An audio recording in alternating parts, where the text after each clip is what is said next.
വാദങ്ങൾ പോയി പ്രവാചകന്മാരുടെ മുഴുവത്തിനെ അടക്കം എന്തെല്ലാമോ ആയി ചിത്രീകരിക്കുകയും അള്ളാഹ്ക്കുള്ള കഴിവ് പോലെ തന്നെ ശൈത്താനും കഴിവുണ്ട് എന്ന ഒരവസ്ഥയിലേക്ക് വരെ വ്യാഖ്യാനങ്ങൾ എത്തി നിൽക്കുകയും ഈ സമൂഹത്തിൽ അള്ളാഹുവിനെ അല്ലാതെ പേടിക്കാതെ വളർത്തിയെടുത്ത ഒരു ഉമ്മത്ത്, ഒരു സമൂഹം, ഇവരാണ് ഹൈർ ഉമ്മത്ത് എന്നുള്ളത് തന്നെയാണ് സത്യം. ഞാൻ ഇതിലേക്ക് ഒന്നും കടക്കുന്നില്ല, വളരെ വൈകാരികമായ ഒരു സമയമാണ്. ഇങ്ങനെ ഇതിലേക്ക് വന്ന് ഇപ്പോൾ കേൾക്കുന്നു, നാം തിരിച്ചു പോക്കാൻ ആരംഭിച്ചിരിക്കുന്നു. ആരാണിവിടെ അള്ളാഹുവിന്റെ കഴിവും അധികാരവും ശക്തിയും പിശാചിന് വകവെച്ച് നൽകുന്നത്? നേതൃത്വം എന്ന നിലയ്ക്ക് TPയെ ആദരിച്ച, അദ്ദേഹത്തിന് വേണ്ടി പ്രാർത്ഥിക്കുന്ന ഒരു ജനസമൂഹത്തെ അദ്ദേഹം മറന്നു. എന്നിട്ട് മടവൂർ വിഭാഗം 10 വർഷം ആവർത്തിച്ചു പറഞ്ഞ അതേ ആരോപണം അതേപടി അദ്ദേഹം ആവർത്തിക്കുന്നു. ചോദ്യശരങ്ങൾ ഉയർന്നു. ഏതു പണ്ഡിതൻ, ഏതു പ്രഭാഷകൻ, ഏതു പ്രവർത്തകൻ? ചോദ്യങ്ങൾക്ക് ശക്തി കൂടി. ആരാണിവിടെ അള്ളാഹുവിന്റെ കഴിവും അധികാരവും ശക്തിയും ശൈത്വാന് വകവെച്ച് നൽകുന്നത്? സാധാരണക്കാരായ മുജാഹിദ് പ്രവർത്തകരുടെ ഈ ചോദ്യം സംഘടനാ വേദികളിൽ ഉയർന്നു കേട്ടു. അള്ളാഹ്ക്ക് കഴിവുള്ളതുപോലെ തന്നെ ശൈത്താന്മാർക്കും കഴിവുണ്ട് എന്നതിലേക്ക് വരെ നമ്മളെ പണ്ഡിതന്മാർ വ്യാഖ്യാനങ്ങൾ എത്തി നിൽക്കുന്നത് പറഞ്ഞു. അങ്ങനെ അള്ളാഹ്ക്ക് കഴിവുള്ളതുപോലെ ശൈത്താന്മാർക്കും കഴിവുണ്ട് എന്ന് പറഞ്ഞത് അല്ലെങ്കിൽ എഴുതിയത് നമ്മളെ പണ്ഡിതന്മാരാരാണെന്ന്. മാസങ്ങൾക്ക് ശേഷം അതിന് TP നൽകിയ മറുപടി ഇങ്ങനെയാണ്. അങ്ങനെ ഏതായാലും ഞാൻ പറഞ്ഞിട്ടുണ്ടാവില്ല, എന്തെങ്കിലും ഒന്ന് കേൾപ്പിച്ചെന്നാൽ കുഴപ്പമില്ല. വാദങ്ങൾ പോയി പ്രവാചകന്മാരുടെ മുഴുവത്തിനെ അടക്കം എന്തെല്ലാമോ ആയി ചിത്രീകരിക്കുകയും അള്ളാഹ്ക്കുള്ള കഴിവ് പോലെ തന്നെ ശൈത്താനും കഴിവുണ്ട് എന്ന ഒരവസ്ഥയിലേക്ക് വരെ വ്യാഖ്യാനങ്ങൾ എത്തി നിൽക്കുകയും. കാരണം എനിക്കിപ്പം തന്നെ ആ വാചകം അള്ളാഹ്ക്ക് കഴിവുള്ളതുപോലെ ശൈത്താന്മാർക്കും കഴിവുണ്ട് എന്ന് ഞാൻ പറയുന്ന ഒരു പ്രശ്നം ഉണ്ടാവില്ല. എന്നാൽ സംയുക്ത കൗൺസിലിൽ നിന്ന് നേതാക്കളുടെ വാക്കുകൾ സത്യമെന്ന് ധരിച്ചു മടങ്ങിയ പലരും അവരവരുടെ പ്രദേശത്ത് ബഹളം തുടങ്ങിയിരുന്നു. ഒരേ വാഹനത്തിൽ ഒന്നിച്ചു വന്നവർ 2 മനസ്സുമായി കൗൺസിലിൽ നിന്ന് തിരിച്ചുപോയി. പിശാച് വീണ്ടും ചിരിച്ചു. മറ്റൊരു ദുഃഖം, കലാപകലുഷിതമായ സംഘടനാ സാഹചര്യം. ഇതിനിടയിൽ സമസ്ത മുഖപത്രത്തിൽ TPയുടെ അഭിമുഖം, മുജാഹിദുകൾക്കെതിരിൽ ശിർക്കാരോപണം നടത്തിയ അഭിമുഖം. സത്യധാര പത്രത്തിന് TP നൽകിയ അഭിമുഖം ഒരു വരിയിൽ 3 കളവുകൾ ഒരുമിച്ചു ചേരുന്ന അഭിമുഖമായിരുന്നു. ആ വരികൾ ഇങ്ങനെയാണ്: എന്നാൽ നമ്മളാരും ഇന്നുവരെ കേൾക്കാത്ത രീതിയിൽ പുതിയ വാദം ഉന്നയിക്കുകയും ജിന്നുകളോട് പ്രാർത്ഥിക്കാമെന്നും അത് ഷിർക്കല്ലെന്നും അത് ഹറാമോ വസീലത്ത് ഷിർക്കോ മാത്രമാണെന്നുമൊക്കെ പറഞ്ഞ് വിഷയത്തെ ലഘൂകരിച്ചുകൊണ്ട് പ്രസ്ഥാനത്തിനകത്തുള്ള ചിലർ രംഗത്ത് വരികയാണ് ചെയ്തത്. ഇവിടെ ജിന്നുകളോട് പ്രാർത്ഥിക്കാമെന്ന് മുജാഹിദുകൾക്ക് വാദമുണ്ടെന്ന് അദ്ദേഹം പറഞ്ഞത് ഒരു കളവ്. അപ്രകാരം പ്രാർത്ഥിക്കുന്നത് ഷിർക്കല്ലെന്ന് പറഞ്ഞു എന്ന് പറഞ്ഞത് 2ാമത്തെ കളവ്. അത് വസീലത്തുൻ ഇല ഷിർക്കേ ആകൂ എന്ന് പറഞ്ഞത് 3ാമത്തെ കളവ്. എന്തുപറ്റി നമ്മുടെ നേതൃത്വത്തിന്? അള്ളാഹു എല്ലാവർക്കും സന്മനസ് പ്രദാനം ചെയ്യുമാറാകട്ടെ. അഭിമുഖത്തിനിടയിൽ എരിതീയിൽ എണ്ണയൊഴിക്കുന്ന ഒരു ചോദ്യമുയർന്നു. ഈ ഷിർക്ക് നിങ്ങൾ തിരിച്ചറിയാൻ വൈകിയത് എന്തുകൊണ്ടായിരുന്നു എന്ന ആശയത്തിലായിരുന്നു ചോദ്യം. TPയുടെ മറുപടി അതിദയനീയമായി പോയി.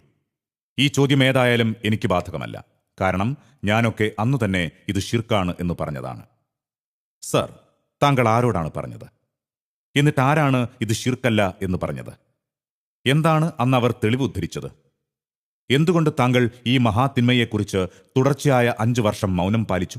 സംഘടനയുടെ ഉന്നതമായ പദവിയിലിരിക്കുമ്പോൾ തന്റെ പിന്നിൽ നിൽക്കുന്ന 10,000 ഷിർക്കിലാണ് എന്ന് മനസ്സിലാക്കിയിട്ടും ബഹുമാനപ്പെട്ട TP അബ്ദുള്ളക്കോയ മദനി നടത്തിയ ഈ മൗനത്തിന്റെ ഇസ്ലാമിക മാനം എന്താണ്? ഷിർക്കാരോപണം പുറത്തുവിടാൻ അബ്ദുസ്സലാം സുല്ലമിയും തിരഞ്ഞെടുത്തത് ആദർശ എതിരാളികളുടെ പത്രം തന്നെ.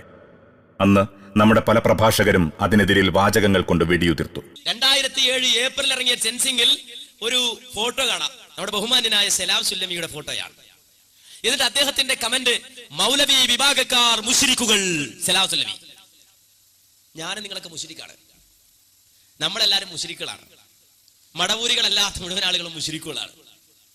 മൗലവി വിഭാഗക്കാർ മുശ്രിക്കുകൾ. സലാം സുല്ലമി: അല്ലാഹുവല്ലാത്തവരെ വിളിച്ച് പ്രാർത്ഥിക്കാൻ തെളിവുദ്ധരിക്കുന്ന, ശിർക്കിനും കുഫ്റിനും തെളിവുദ്ധരിക്കുന്ന ഒരു ഔദ്യോഗികമായ ഒരു വിഭാഗത്തിന്റെ അറിയപ്പെട്ട മാസികക്കാണ് ആ ശൈഖ് പോയിട്ട് ഇന്റർവ്യൂ കൊടുത്തത്. ഈ ആദർശത്തെ തകർക്കാൻ വേണ്ടി മാത്രം പുറത്തിറങ്ങുന്ന ഒരു പത്രമാണ് സെൻസിംഗ്. ഈ സെൻസിംഗും ഇവിടുത്തെ കാന്തപുരം സുന്നികൾ നടത്തുന്ന പത്രമാണ്. എന്നാൽ അതേ കാര്യം ഇന്ന് TPയിൽ നിന്ന് സംഭവിച്ചപ്പോൾ അത് കണ്ടതായി നടിച്ചതേയില്ല അവരൊന്നും. പെട്ടെന്നൊരു ദിവസം കാലങ്ങളായി പറഞ്ഞതെല്ലാം ചിലർ മാറ്റി പറഞ്ഞു. എന്നാൽ മടവൂർ സമസ്ത വിഭാഗങ്ങൾക്ക് കഴിഞ്ഞ 5 വർഷം നൽകിയ മറുപടികൾ ഈ പ്രഭാഷകനെ വേട്ടയാടിയപ്പോൾ അദ്ദേഹം പറഞ്ഞ ഒരു തമാശ നോക്കൂ.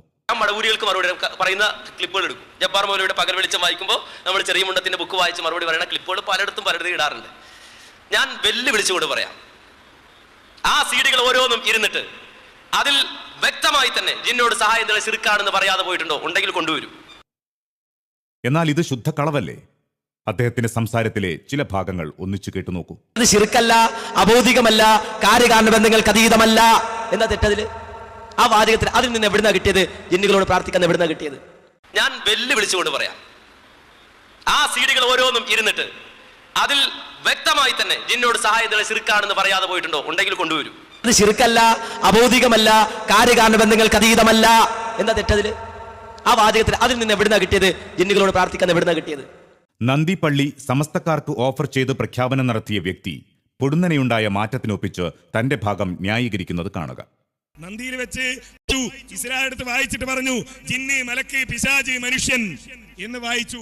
അപ്പൊ ഞാൻ ആ ഇസ്ലാം എടുത്തിട്ട് പറഞ്ഞു, ഇതിൽ ജിന്ന്, മലക്ക്, മനുഷ്യൻ എന്നേ ഉള്ളൂ, പിശാച് എന്നില്ല. പിശാച് ഉണ്ട് എന്ന് തെളിയിച്ചാൽ പള്ളി പൂട്ടി താക്കോല് തരാം. ഇസ്ലാഹു ലേഖനത്തിൽ പിശാച് എന്ന് ഉണ്ടെന്ന് തെളിയിച്ചാൽ പള്ളി പൂട്ടി താക്കോൽ തരാം എന്നാണോ അദ്ദേഹം അന്ന് നടത്തിയ പ്രഖ്യാപനം? അല്ല. ആ ഭാഗം വീണ്ടും കേൾക്കുക. ജിന്നുകളോട് പ്രാർത്ഥിക്കാമെന്ന് മുജാഹിദുകൾ അവരുടെ പ്രസംഗങ്ങളിൽ എഴുതുകയോ, ജിന്നുകളോട് പ്രാർത്ഥന നടത്തിയാൽ അത് ശിർക്കാവുകയില്ലെന്ന് മുജാഹിദുകൾ അവരുടെ പ്രസിദ്ധീകരണങ്ങളിൽ എഴുതുകയോ പ്രസംഗിക്കുകയോ ചെയ്തതായി നിങ്ങൾ തെളിയിച്ചാൽ, ഏതെങ്കിലും ഒരു പ്രസിദ്ധീകരണത്തിലുണ്ടെങ്കിൽ നാളെ അതിന്റെ ഫോട്ടോസ്റ്റാറ്റ് എടുത്ത് ഈ നന്ദി അങ്ങാടിയിൽ നിങ്ങൾ ഒട്ടിച്ചാൽ അന്നവിടെ പോലീസുകാരുണ്ട്. ഈ പോലീസ് ഉദ്യോഗസ്ഥരെ സാക്ഷി നിർത്തി ഞാൻ പറയുന്നു, നാളെ മഗ്‌രിബ് നിസ്കാരത്തിന് ശേഷം നന്ദി പള്ളി പൂട്ടി താക്കോല് ഞാൻ ദാറുസ്സലാം അറബി കോളേജിൽ കൊണ്ടുവന്നേരും. നമ്മൾ പറഞ്ഞിട്ടില്ല, പിന്നെ നമുക്ക് ധൈര്യത്തിൽ പറയാലോ. ആദരണീയനായ ടി.പിക്ക് തന്നെ മുജാഹിദുകളിൽ ചിലർക്ക് ജിന്നിനോട് പ്രാർത്ഥിക്കാം എന്ന വാദമുണ്ടെന്ന അഭിപ്രായം ഉണ്ടായിരിക്കെ, അത് സമസ്ത മുഖപത്രത്തെ അറിയിച്ചിരിക്കെ, ആ താക്കോൽ സമസ്തക്കാർക്ക് കൈമാറേണ്ടതല്ലേ എന്ന സാധാരണക്കാരുടെ ചോദ്യമാണ് ഇദ്ദേഹത്തെ ഈ തിരിമറിയിലേക്ക് നയിച്ചത്. പെട്ടെന്ന് തട്ടിക്കൂട്ടിയ ശിർക്കുവാദം വേറെ പലരെയും തിരിഞ്ഞുകുത്തി. അബ്ദുൽ ജബ്ബാർ മൗലവിയെ പല വിധത്തിൽ ന്യായീകരിച്ച ഈ മാന്യദേഹം ഇപ്പോൾ പറയുന്നത് നോക്കൂ. ഞാൻ ഒരിക്കലും ഇത് ശിർക്കല്ലെന്ന് എന്റെ വായ കൊണ്ട്, കാരണം എന്റെ മനസ്സിലേക്ക് ഒരിക്കലും അങ്ങനെ ഒരു വിശ്വാസം കടന്നു വന്നിട്ടില്ല. വന്നിട്ടുണ്ടെങ്കിൽ എന്റെ വായ കൂടി വരാം. അങ്ങനെ വരാത്തത് കൊണ്ട് എന്റെ വായയിൽ അങ്ങനെ ഒരു വാക്ക് അയാളുടെ വാദത്തെ ന്യായീകരിച്ച് വന്നിട്ടില്ല. ഒരു ക്ലിപ്പല്ല, ഇന്ന് വരെ ഞാൻ പ്രസംഗിച്ച 10,000 ക്ലിപ്പ് കൊണ്ടും തെളിയിക്കാനൊട്ട് കഴിയില്ല. എന്നാൽ ഇതും ശുദ്ധ കളവല്ലേ?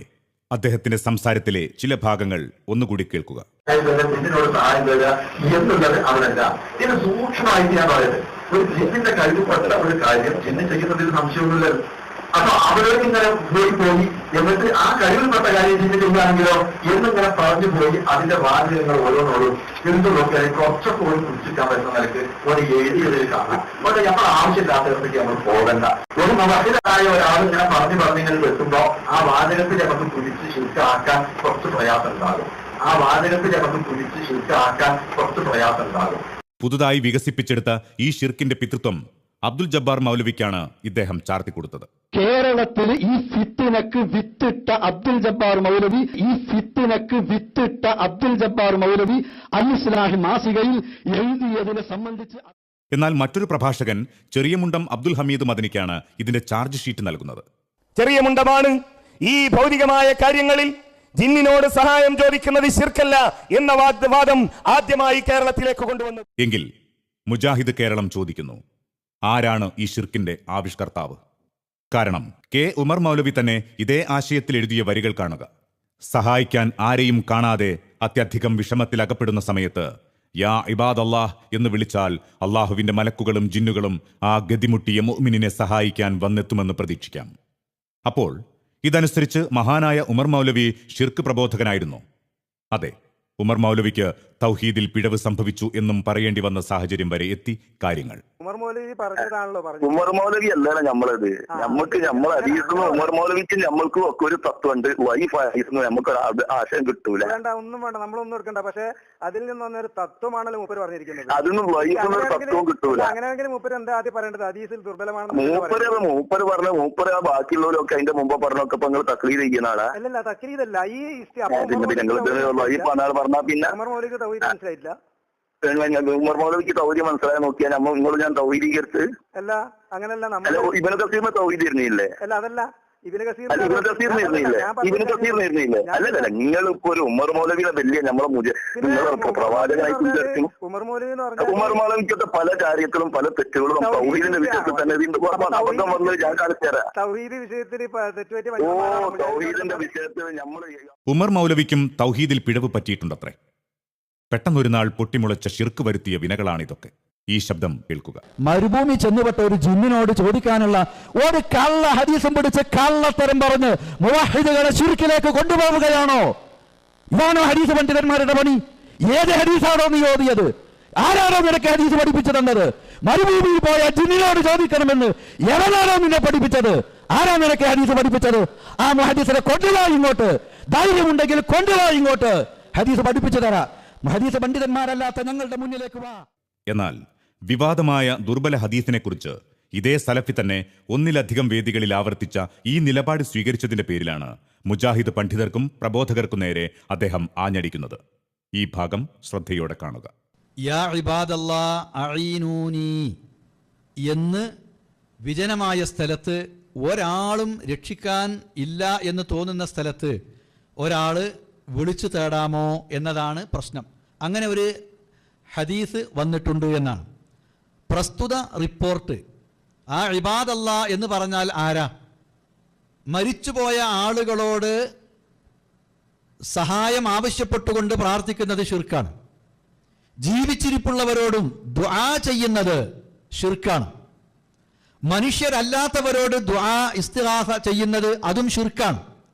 ആകാശമാവട്ടെ, ഭൂമിയാകട്ടെ, നക്ഷത്രങ്ങളാകട്ടെ, സമുദ്രമാകട്ടെ, കല്ലാകട്ടെ, ഖബറാകട്ടെ, മരിച്ച മനുഷ്യരാകട്ടെ, ജീവനുള്ള മനുഷ്യരാകട്ടെ, ദുആയാണോ അത് അല്ലാഹു അല്ലാത്തവരോട് ചെയ്യുന്നത് ശിർക്കാണ്. അപ്പൊ റസൂലുള്ള ഒരിക്കലും ദുആ യാ ഇബാദല്ലാ എന്ന് പറയുന്നത് അവരോടുള്ള ദുആ ആയിക്കൊണ്ട് ചെയ്യാൻ പഠിപ്പിക്കും എന്ന് വിശ്വസിക്കാൻ നിർവാഹമില്ല. നബി ഒരിക്കലും അത് ചെയ്തിട്ടില്ല, ചെയ്യാൻ പാടില്ല, ചെയ്യുന്നത് ശിർക്കാണ് എന്ന് പഠിപ്പിച്ചിട്ടുണ്ടല്ലോ.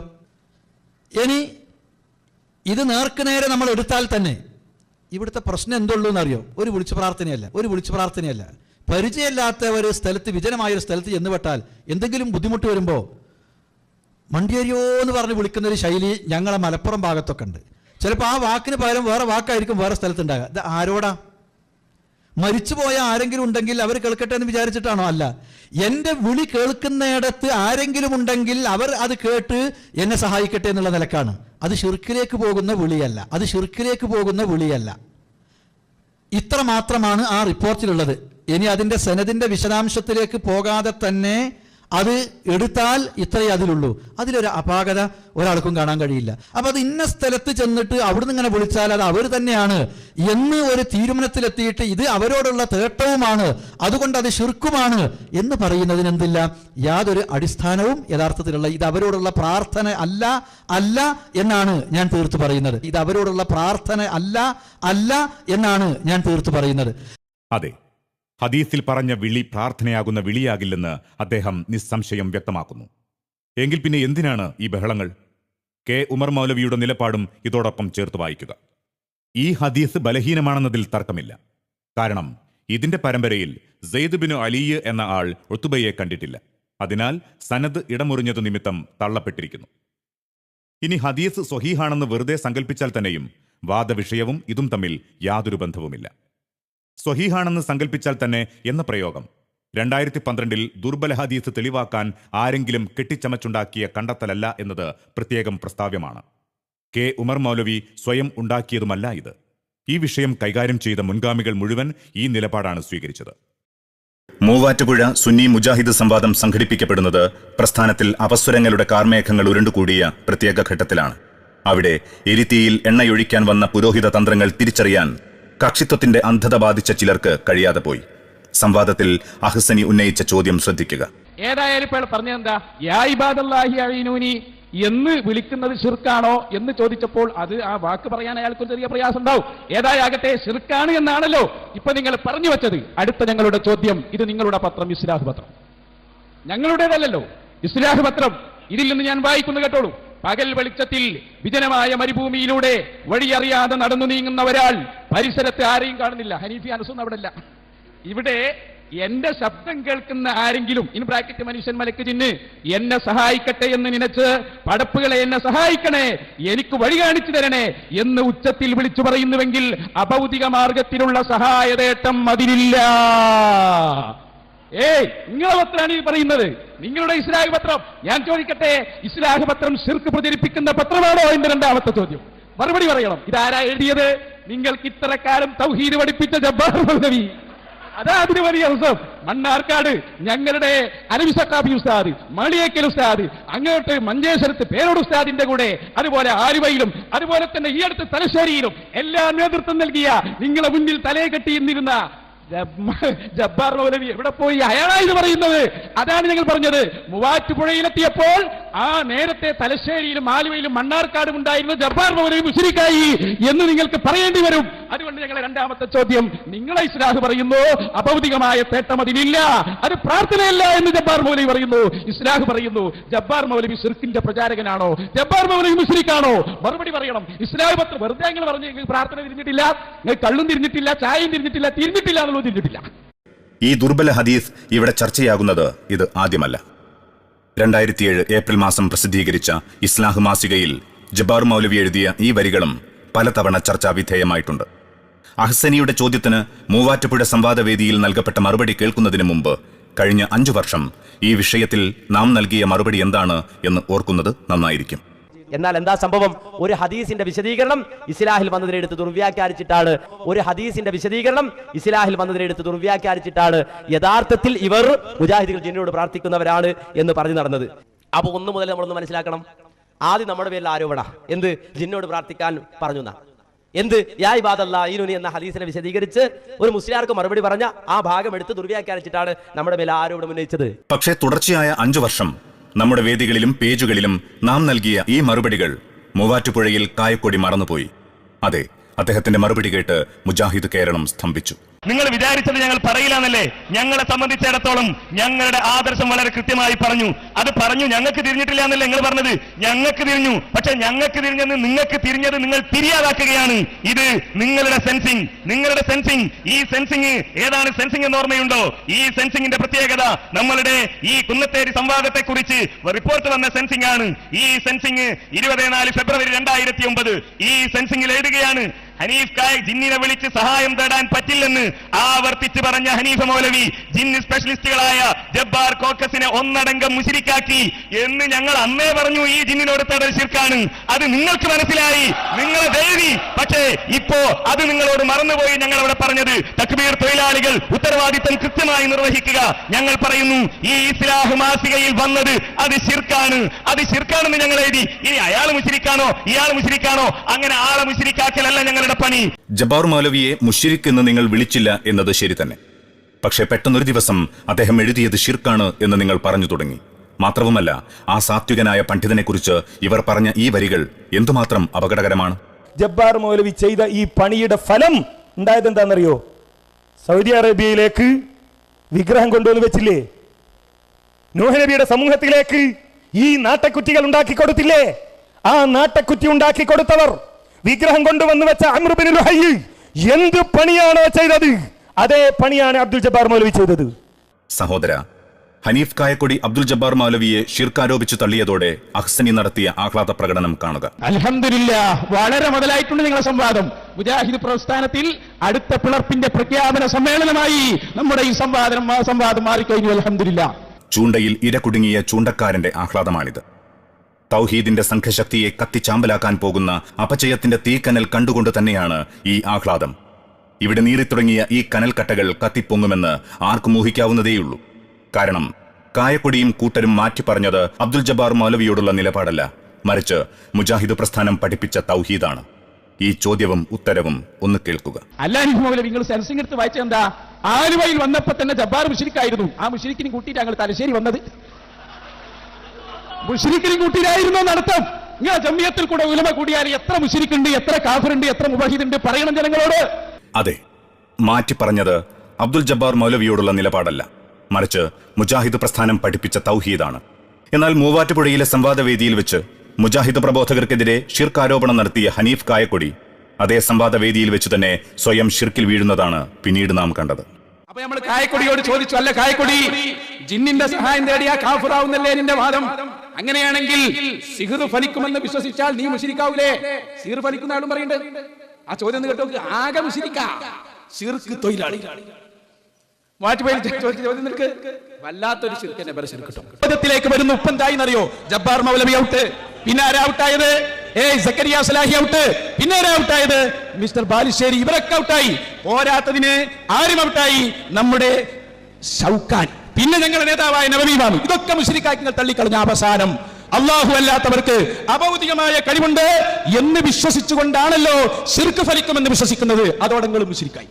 ആയി നിങ്ങളെ വാദം അനുസരിച്ച്, ഞങ്ങൾ പറഞ്ഞതല്ല, നിങ്ങളെ വാദം അനുസരിച്ച്. അപ്പൊ അതുകൊണ്ട് ചോദ്യം, അവസാനത്തെ ചോദ്യമാണ്, ഒരു അല്ലാഹു അല്ലാത്ത വേറൊരാൾക്ക് അഭൗതിക കഴിവുണ്ട് നമ്മൾ വിശ്വസിച്ചു, ഈ തേടിയിട്ടില്ല, എന്നാൽ ഇത് ശിർക്കാണോ? അല്ലേ? ശിർക്കാണെങ്കിൽ സിഹ്ർ ഫലിക്കുമെന്ന് വിശ്വസിച്ചാൽ ശിർക്കാവും. സിഹ്ർ ചെയ്താൽ ശിർക്കാണെന്നുള്ള ചർച്ച വേറെ, അത് വേറെ. സിഹ്ർ ഫലിക്കുമെന്ന് വിശ്വസിക്കുമ്പോ അയാൾക്കൊരു അഭൗതിക കഴിവുണ്ട് എന്ന് വരുന്നു. കാരണം അയാൾ മറിഞ്ഞ വഴിക്ക് സഹായം തരാനും ഉപദ്രവിക്കാനും കഴിവുള്ള ആളാണ് നമ്മൾ വിശ്വസിക്കൽ വരുന്നു. ഇത് പിന്നെ ഞങ്ങളെ തെളിവ് പറഞ്ഞിരാൻ ഇയാൾക്ക് അവസരം തന്നെ. വിഷയം മനസ്സിലായോ? നമ്മൾ വിശ്വസിക്കാണെന്ന് ഒരു സാഹിർ സീറയാണ്, അയാൾ സീർ ചെയ്താൽ ഫലിക്കും എന്ന് നമ്മൾ വിശ്വസിച്ചു. സീറയാണെന്ന് പോയിട്ടില്ല, എന്നാൽ തന്നെ കാഫിറാവുന്ന. കാരണം എന്താ? സിഹ്ർ എന്ന് പറഞ്ഞ ശൈത്താനി ജിന്നിനെ ഉപയോഗിച്ച് ചെയ്യുന്ന പണിയാണ്. അത് ഫലിക്കുമെന്ന് വിശ്വസിക്കുമ്പോ അഭൗതിക മാർഗത്തിൽ വിശ്വാസം വന്നു. അപ്പൊ കായക്കൂടെ എന്താ പറഞ്ഞു കേട്ടോ? മറുപടി, വിശ്വസിച്ചാൽ ശിർക്കാവൂല, തേടിയാലേ ശിർക്കാവൂ. എന്താ ഞങ്ങൾ പറഞ്ഞത്? സിഹ്ർ ചെയ്യുന്ന ആൾ, അയാൾ ജിന്നിനോട് സഹായം തേടുന്നു, അത് ശിർക്കാണ്, അത് ശിർക്കാണ്. ആ ജിന്നിനെ അയാൾ ഉപയോഗപ്പെടുത്തുന്നുവെങ്കിൽ, ആ ജിന്നിനെ അയാൾ ഉപയോഗപ്പെടുത്തുന്നു, അത് ഉപയോഗപ്പെടുത്തി ആ ജിന്ന് ഏതെങ്കിലും തരത്തിൽ ജിന്നിന്റെ കഴിവിൽപ്പെട്ട ഉപദ്രവങ്ങൾ അയാൾ അനുസരിച്ച് ചെയ്യും എന്ന് വിശ്വസിക്കുന്നത് ശിർക്കല്ല. അതാണ് ഞങ്ങളോട് നേരത്തെ മലക്കൾ ഉദാഹരണം പറഞ്ഞത്. ഖുർആൻ പറഞ്ഞു, ഖുർആൻ പറഞ്ഞു, ഇപ്പൊ ഞാൻ പറഞ്ഞപ്പോൾ തക്ബീർ പറഞ്ഞത്, ഖുർആൻ പറഞ്ഞു മലക്കുകൾ ഇസ്തിഗ്ഫാർ നടത്തും. അയാളെ വാദത്തിന്റെ വൈരുദ്ധ്യം മനസ്സിലായോ? ഇത്രയും കാലം ഇത് ഷിർക്കായിരുന്നിട്ടും ന്യായീകരിച്ചത് എന്തിന് എന്ന ചോദ്യത്തിന് നൽകപ്പെട്ട ഉത്തരത്തിൽ നിന്ന് ഈ കാര്യം വ്യക്തമാകും. പിന്നെ ആദ്യത്തിൽ ഞാൻ പറഞ്ഞല്ലോ, അവരൊക്കെ ഒന്ന് പിന്നെ സുന്നികളെ മുന്നിൽ നിന്ന് നമ്മൾ രണ്ടാം തോന്നാത്ത നിലക്ക് ഒരു സൂത്രത്തിൽ എന്ന് പറഞ്ഞാൽ പ്രാർത്ഥിക്കാന്ന് പറഞ്ഞിട്ടുണ്ടോ? അത് നമുക്ക് പറഞ്ഞു നടക്കേണ്ട ഒരു സമയമുണ്ട്. ഐക്യം കാക്കാൻ ഇപ്രകാരം ഒരു സൂത്രം നമ്മെ പഠിപ്പിച്ചതാരാണ്? അതിനുള്ള ഇസ്ലാമിക മാർഗരേഖ എന്താണ്? സുദീർഘമായ ഒരു കാലഘട്ടം ഇങ്ങനെ സൂത്രം കാണിച്ച് മുന്നോട്ട് പോകാമെങ്കിൽ സമസ്തക്കാരുമായുള്ള തർക്കങ്ങളും ഇങ്ങനെ മൂടിവെക്കാമോ? ഇന്ത്യൻ ജമാഅത്തെ ഇസ്ലാമിയും നമ്മളും തമ്മിൽ പിന്നെ എന്ത് വ്യത്യാസമാണുള്ളത്? സഹോദര, ഗൗരവപൂർവ്വം ആലോചിക്കുക. ഇന്ത്യൻ ജമാഅത്തെ ഇസ്ലാമിയെപ്പോലെ ഒരു കാലത്ത് ഷിർക്കായത് പിന്നീട് തൗഹീദാക്കുന്ന ഈ പ്രതിഭാസത്തിന് എന്നാണ് മുജാഹിദുകൾ അംഗീകാരം നൽകിയത്? പൊടുന്നനെയുള്ള ഈ മാറ്റത്തിന്റെ പിന്നിൽ എന്ത് രസതന്ത്രമാണ് നടന്നത്?